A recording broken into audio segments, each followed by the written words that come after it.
والصلاة والسلام على من لا نبي بعده أما بعد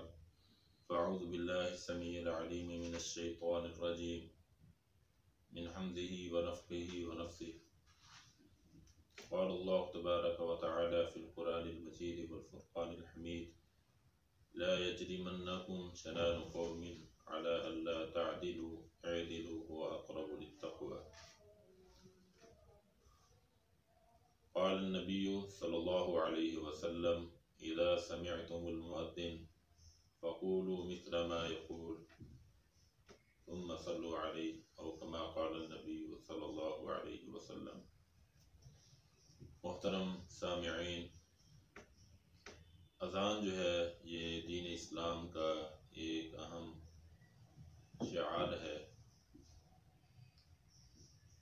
جس طرح نماز ہے، روزہ ہے، حج ہے، زکوٰۃ ہے، ان تمام ارکان کا ادب و احترام ہر مسلمان کے اوپر فرض اور لازم ہے، اسی طرح اذان کا احترام یہ بھی ہر مسلمان کے اوپر فرض اور ضروری ہے۔ رسول اللہ صلی اللہ علیہ وسلم نے تو یہاں تک اذان کے احترام کے بارے میں حکم دیا ہے کہ جب مؤذن اذان کہتا ہے، اللہ اکبر کہتا ہے،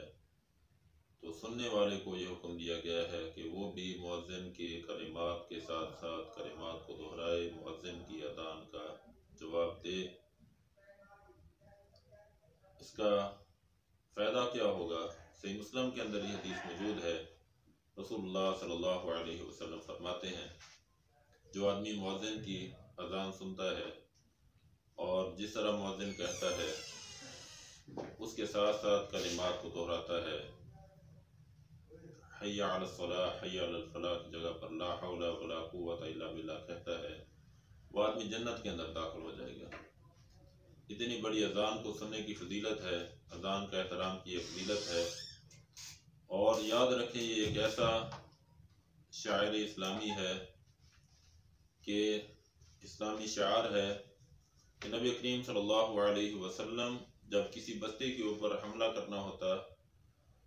اس وقت تک حملہ نہیں کرتے تھے جب تک رسول اللہ صلی اللہ علیہ وسلم اس بستی سے اذان کی آواز نہ سن لیتے۔ صحیح مسلم کے اندر حدیث ہے، کان رسول اللہ صلی اللہ علیہ وسلم یغیر اذا طلع الفجر۔ رسول اللہ صلی اللہ علیہ وسلم جب کسی بستی کے اوپر حملہ کرتے اس وقت نہ کرتے حملہ جب تک فجر طلوع نہ ہو جاتی۔ جب فجر اور نبی کریم صلی اللہ علیہ وسلم یستمع الاذان اذان سنتے، فَإِذَا سَمِعَ أَذَانًا أَمْسَكَ، جب اذان سن لیتے تو رسول اللہ صلی اللہ علیہ وسلم پھر اس بستی کے اوپر حملہ نہیں کرتے تھے۔ وَإِلَّا اگر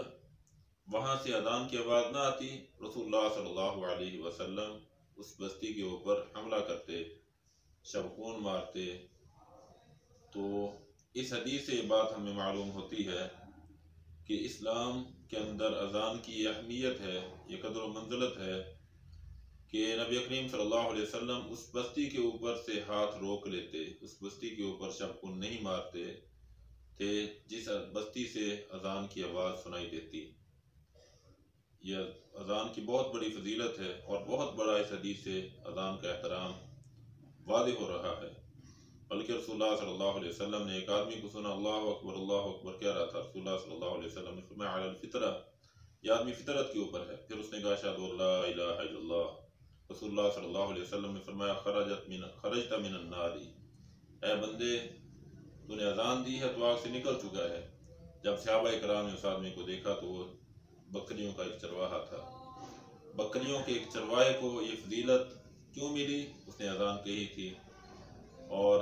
اذان کا احترام ہر مسلمان کے اوپر لازم ہے، چاہے وہ کسی بریلی کی مسجد سے ہو، اللہ اکبر سے شروع ہو رہی ہے، لا الہ الا اللہ پر ختم ہو رہی ہے، اہل حدیث کی مسجد سے ہو، دیوبندی کی مسجد سے ہو، ہر اذان کا احترام مسلمان کے اوپر لازم اور ضروری ہے۔ کیونکہ جو آدمی اذان کا احترام نہیں کرتا وہ انسان جو ہے دین اسلام سے نکل جاتا ہے، شاعر اسلامی کی توہین کرنے والا وہ مسلمان نہیں رہ سکتا۔ یاد رکھیں، اذان سے نفرت صرف اور صرف کائنات کے اندر شیطان کو ہے۔ رسول اللہ صلی اللہ علیہ وسلم کی حدیث ہے، جب مؤذن اذان شروع کرتا ہے تو شیطان دوڑ لگا دیتا ہے، بھاگتا ہے، ہوا خارج کرتے ہوئے، اذان کو ناپسند کرتے ہوئے بھاگتا ہے، حتیٰ کہ روح مقام تک پہنچ جاتا ہے۔ اس کی اضطرابی کیفیت، خوف والی کیفیت اور گھبراہٹ والی کیفیت اللہ تعالیٰ ہی بہتر جانتے ہیں کہ اس کی کیا اضطرابی کیفیت ہوگی جب وہ اذان کو سنتا ہے۔ لیکن ہمارے معاشرے کے اندر بھی ابھی چند دن پہلے ایک مولوی صاحب ہیں جو بریلوی مسلک کے ایک بہت بڑے عالم ہیں، امیر المجاہدین فلاں فلاں، ان کو اس طرح کے القابات دیے جاتے ہیں۔ ان کا ایک کلپ سننے کا موقع ملا، اذان ہو رہی تھی، اس نے کہا کہ اس اذان کا احترام کرنا، یہ وہابیوں کی اذان ہے، اس اذان کا احترام نہیں کیا جا سکتا، اور آگے پھر اس نے گالی بھی دی۔ چلیے اور بھابیاں دی اذان ہے تے کیڑا ادب ہے، تے سور چلو چلیے۔ تو گالی کا جواب تو میں نہیں دے سکتا، کیونکہ نہ ہی مسلمانوں کا یہ شیوہ ہے، نہ ہی مسلمانوں کی شریعت، ہماری شریعت اس بات کی اجازت دیتی ہے، کیونکہ نبی کریم صلی اللہ علیہ وسلم کی حدیث ہے، سباب المسلم فسوق، مسلمان کو گالی دینا ایک گناہ ہے۔ اب وہ مفتی اعظم یا وہ امیر المجاہدین کا اپنے نام کے اوپر لیبل لگا کر وہ رسول اللہ صلی اللہ علیہ وسلم کی حدیث کی کس طرح توہین کرتے ہیں اور کس طرح نبی کریم صلی اللہ علیہ وسلم کی حدیث کی مخالفت کرتے ہیں۔ تو آئیے ان کو انہی کی کتابوں سے ہم آئینہ دکھانا چاہتے ہیں کہ ان کی کتابوں کے اندر جو آدمی اذان کی تحقیر کرتا ہے اس کا کیا حکم ہے۔ دعوت اسلامی کے امیر پیر الیاس قادری اتاری، ان کی کتاب ہے کلمات کفریہ، اور اس کتاب کے اوپر بڑے بڑے مفتیان کرام کی تقاریر بھی موجود ہیں، اور اس کے شروع میں ہی، ابتدائیے میں ہی یہ بات لکھی ہوئی ہے کہ دعوت اسلامی کے تمام مفتیان کرام کو نے اس کتاب کو اس بات کا اقرار ہے کہ ہم نے اس کتاب کو ہر قسم کی شرعی غلطی سے محفوظ پایا ہے، اور اس کے اوپر جو تقاریر ہیں مفتی محمد اعظم صاحب رضوی دارالافتاء بریلوی شریف، اور اس طرح مفتی محمد نسیم مصباحی، یہ بھی ہندوستان کے عالم ہیں، اور مولانا محمد اسماعیل قادری شیخ الحدیث و رئیس دارالافتاء والعلوم، یہ کراچی کے ہیں، ان کی تقاریر اس کے اوپر ہیں۔ اب ہم پیر الیاس قادری سے پوچھتے ہیں کہ جو آدمی اذان کا استحضاء کرتا ہے اس کا کیا حکم ہے۔ فتاوی رضویہ جلد 21 صفحہ 215 کے حوالہ سے انہوں نے احمد رضا خان صاحب کا ایک فتویٰ نقل کیا ہے۔ تو ایک آدمی، زید نامی آدمی ہے، اس نے اذان کا استحضاء کیا ہے، اس کے بارے میں کیا حکم ہے۔ تو آگے سے احمد رضا خان بریلوی صاحب نے جواب دیا کہ اگر زید نے اذان کی تحقیر کی ہے، اذان کے ساتھ استحضاء کیا ہے، تو زید مرتد ہو چکا ہے، کافر ہو چکا ہے، اور اس کی بیوی جو ہے وہ اس کے نکاح سے نکل چکی ہے، اس کا نکاح ٹوٹ چکا ہے۔ آگے خلاصہ اس کا میں آپ کے سامنے رکھ دیتا ہوں۔ آگے اس نے یہ بات ذکر کی ہے کہ اگر اذان سے استحضاء یعنی مذاق مقصود نہ تھا، یعنی اس نے اذان کے ساتھ استحضاء نہیں کیا، اور نہ ہی اس کا اذان کے ساتھ استحضاء مقصد تھا، بلکہ اس نے خاص طور پر اس مؤذن کے ساتھ اس وجہ سے استحضاء کیا کہ وہ غلط پڑھتا ہے،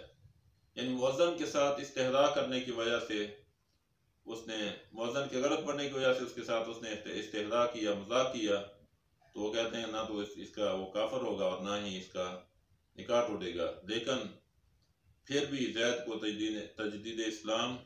اور تجدید نکاح کا حکم دیا جائے گا۔ یعنی غور کریں کہ مؤذن کے غلط پڑھنے کے اوپر اس نے مؤذن کے ساتھ استحضاء کیا، مؤذن کے غلط پڑھنے کی وجہ سے اس کو اس بات کا حکم دیا جائے گا کہ آپ اسلام بھی دوبارہ لائیں، تجدید اسلام کریں، اور نکاح بھی دوبارہ اپنا پڑھوائیں، تجدید نکاح بھی کریں۔ لیکن اس نے تو جو اپنے آپ کو امیر المجاہدین پتہ نہیں کیا کیا کہ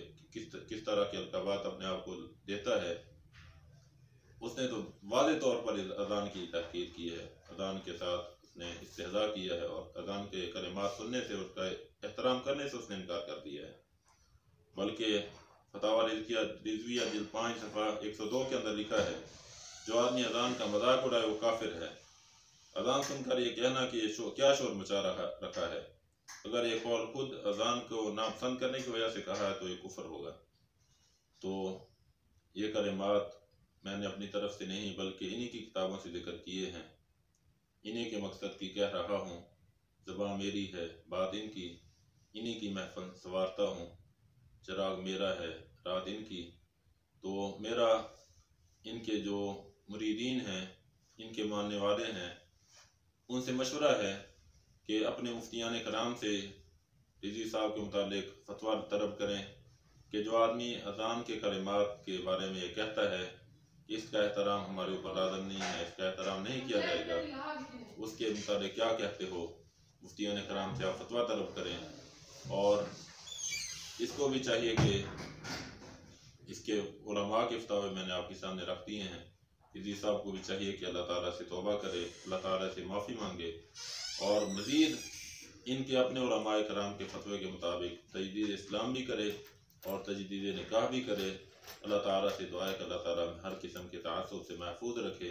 اللہ تعالیٰ ہمیں دین اسلام کے اوپر، قرآن و حدیث کے اوپر عمل پیرا ہونے کی توفیق عطا فرمائے۔ وما توفیقی الا باللہ۔